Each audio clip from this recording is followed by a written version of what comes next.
മരിച്ച ആളുകളെ സ്വപ്നം കാണാനുള്ള അങ്ങനെ ഉണ്ടോ? മരിച്ചവരെ സ്വപ്നം കാണുന്നുണ്ടോ? നിങ്ങൾ കാണുന്നുണ്ടോ? കാണാറുണ്ടോ? മരിച്ചവരെ സ്വപ്നം കാണാറുണ്ടോ? ഇല്ല.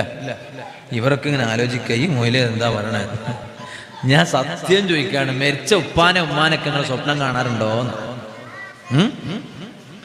എന്താ ഒന്നും പറയണില്ല, മിണ്ടണില്ല. എന്ത് പറഞ്ഞാലും കുടുങ്ങൊന്നുമില്ല. കാണാറുണ്ടോ? ചിലർ കാണും, ചിലർ കാണൂല, അല്ലേ? അള്ളാഹു നമുക്ക് അവരെ നല്ല കോലത്തിൽ കാണാൻ ഭാഗ്യം തരട്ടെ. മഹാന്മാർ പറഞ്ഞു, മരിച്ചവരെ സ്വപ്നം കാണും, അതുള്ളതാ. മരിച്ച ഉമ്മാനെ സ്വപ്നം കാണും. അവിടെ വേറെ വേദം വല്ലതും നടക്കണ്ട. കുട്ടികളെ വേദം അത് തിരക്കിട്ടില്ല, അത് കുഴപ്പമില്ല, അതങ്ങ് നടന്നോട്ടെ. കുട്ടികളെ വേദല്ലേ, അവർ വേദം പറഞ്ഞ് എത്ര പറയും, കൂടുതലൊന്നും പറയില്ല. അപ്പൊ മരിച്ചവരെ സ്വപ്നം കാണുന്ന കോലുണ്ട്. ചില മക്കൾ പറയും, ഉമ്മാനെ സ്വപ്നം കാണാറുണ്ട്, മരിച്ച ഉമ്മാനെ സ്വപ്നം കാണും, മരിച്ച ബാപ്പാനെ സ്വപ്നം കാണും. ഇന്ന് പിന്നെ അതൊക്കെ കാണൽ കുറഞ്ഞ്. പണ്ടൊക്കെ അങ്ങനെ കാണാറുണ്ടായിരുന്നു. ഇന്ന് പിന്നെ അങ്ങനെ ഓർക്കൽ കുറവല്ലേ. ഓർക്കൽ കുറവായത് കൊണ്ട് കാണൽ കുറയും. അങ്ങനെയാണ്. പണ്ടൊക്കെ മരിച്ച ഉമ്മാനെയൊക്കെ കാണുന്ന മക്കളുണ്ടായിരുന്നു സ്വപ്നത്തില്.